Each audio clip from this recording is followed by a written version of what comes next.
नमस्कार दोस्तों, career affair में आप लोगों का बहुत स्वागत है। उत्तर प्रदेश कांस्टेबल वैकेंसी 2023 के दिसंबर महीने में आपने देखा कि यहाँ पे 23 दिसंबर को गवर्नमेंट ऑफ उत्तर प्रदेश ने एक वैकेंसी रिलीज की है उत्तर प्रदेश कांस्टेबल का।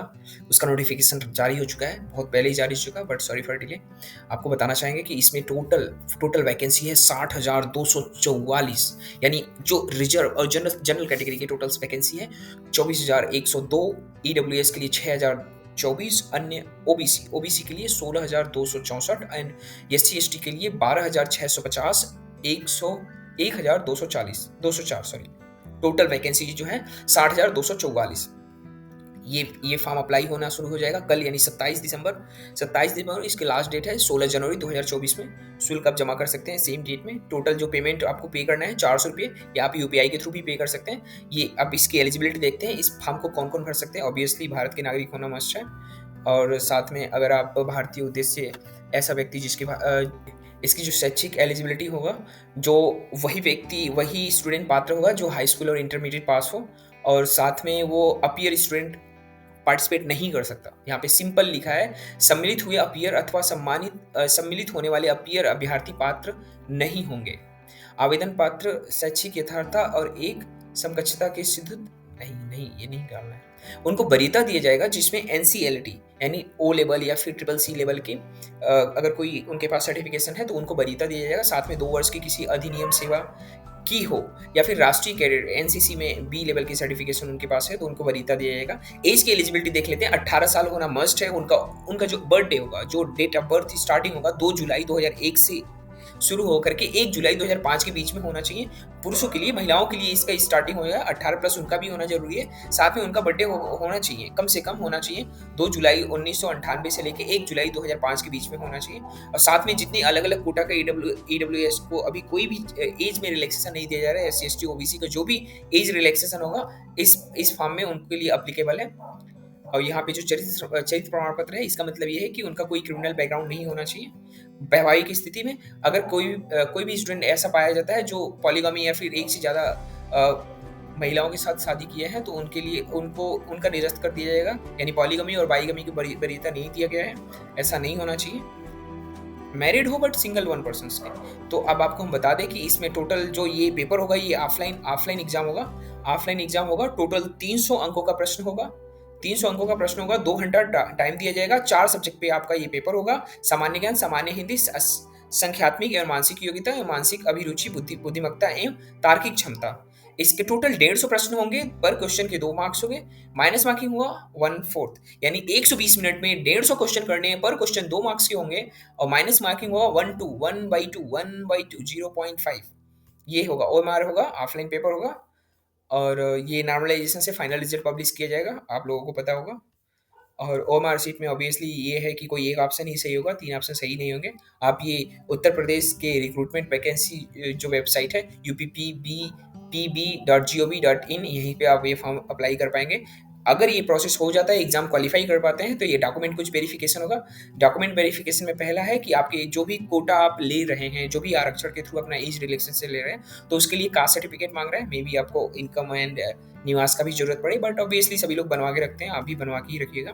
फिजिकल फिटनेस की कुछ टेस्ट है। फिजिकल स्टैंडर्ड क्या है, ये एग्जाम के बाद है। पहला प्रोसेस है written exam, means MCQ based आपका क्वेश्चन होगा, ऑफलाइन एग्जाम होगा। उसके बाद अगर आप इसको क्वालिफाई करते हैं तो फिजिकल टेस्ट होगा। फिजिकल टेस्ट में ये बोल रहे हैं कि ओबीसी और जनरल कैटेगरी के लोगों का जो हाइट होना चाहिए 168 सेंटीमीटर होना चाहिए, और एससी एसटी के लिए जो हाइट होगा वो 160 सेंटीमीटर होना चाहिए।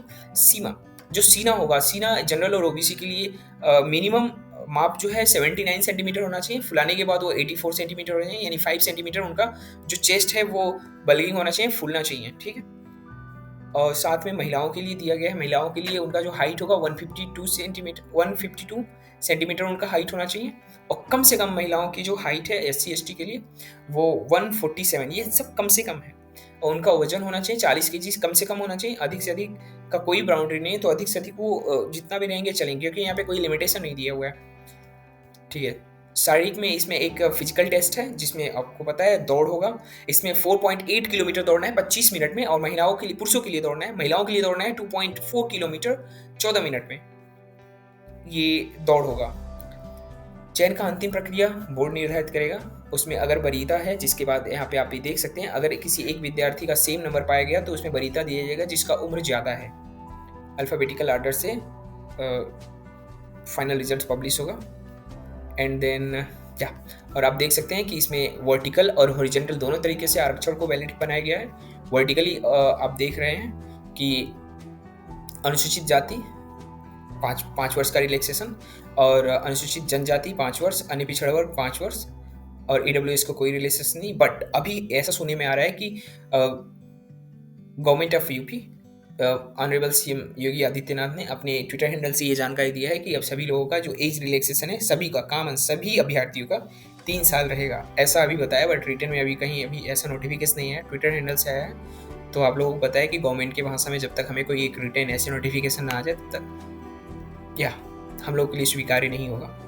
तो हॉरिजेंटल अगर देख लें, हॉरिजेंटल यहाँ पे स्वतंत्रता सेनानी, भूतपूर्व सेना और होमगार्ड महिलाओं के लिए भी आरक्षण दिया जा रहा है हॉरिजेंटल। अब हम आपको बता देते हैं कि यहाँ पे जो भी स्वतंत्रता सेनानी होंगे, 1 से लेकर 10 अलग अलग स्टेटस वाइज उनको वरीयता दिया जाएगा। आप यहाँ पे पढ़ सकते हैं भूतपूर्व सैनिक या फ्रीडम फाइटर के जो भी वरीयता है उनको कैसे अपनी कोटा में छूट दिया जाएगा। अब हम आपको इधर दिखा देते हैं कि टोटल यहाँ पे जो हेल्पलाइन नंबर भी एक जारी हुआ है।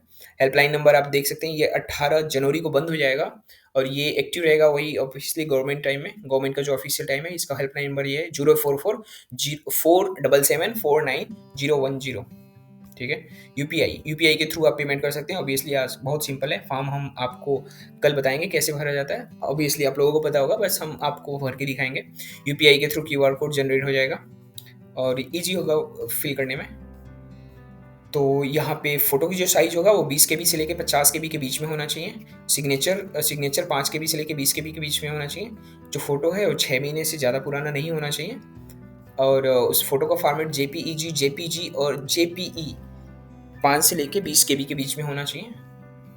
ठीक है। तो भर्ती के लिए सभी निर्देश हमने मोस्टली कवर ही कर लिया है। अब आपको दिखा देते हैं कि सिलेबस की पार्ट है। सिलेबस जो 4 भाग में दिया गया था वो हम पीछे देखें, जिसमें 150 क्वेश्चन पूछे जाएंगे, 120 मिनट दिया जाएगा, पर क्वेश्चन 2 मार्क्स होगा और नेगेटिव मार्किंग 1/2 है।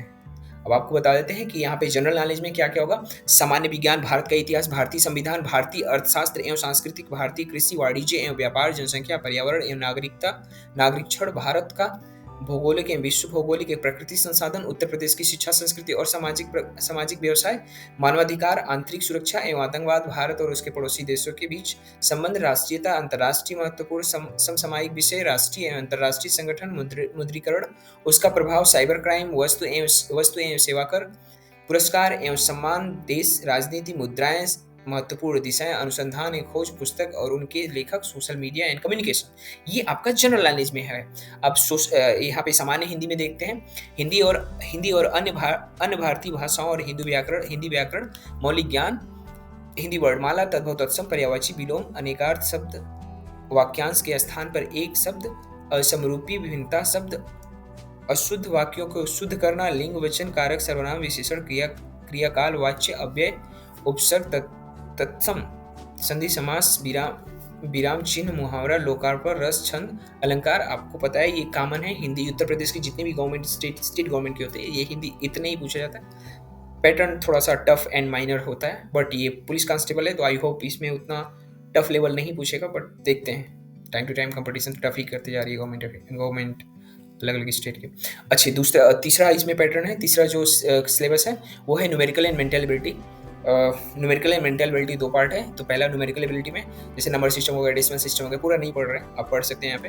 नंबर सिस्टम हो गया, रेशियो एंड प्रोपोर्शन हो गया, profit loss, compound interest and discount, work time, use in the graph, arithmetic computations, analytical function and miscellaneous. Mental ability में आप देख सकते हैं diagram and symbol relations, word formation, stage letter and word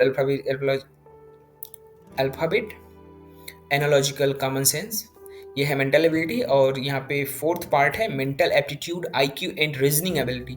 mental aptitude towards the public interest, law and order and communal harmony ability, rule of law, crime adaptability and the police system and contemporary police issue and law and order.